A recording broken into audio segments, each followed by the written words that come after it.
ფუდუკომაში ვარ. ძალიან გემრიელი ჭამა გქონდა, ისეთი გემრიელი, იშვიათად გემრიელი. არა, იშვიათად გემრიელი, რატო პრინციპში? ყოველთვის გემრიელ ადგილებს ვარჩევთ და გემრიელად ჭამთ, მაგრამ ეხლა აისი იყო.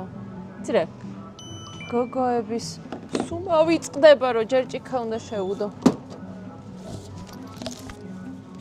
ჰოპ. ჰოპ.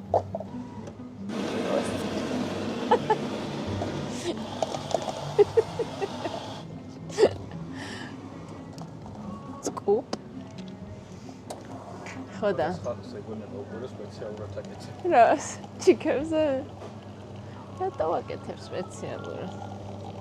ეხლა ყავა მომიყვანს აზრზე. საჭესთან რა თქმა უნდა მე ვარ.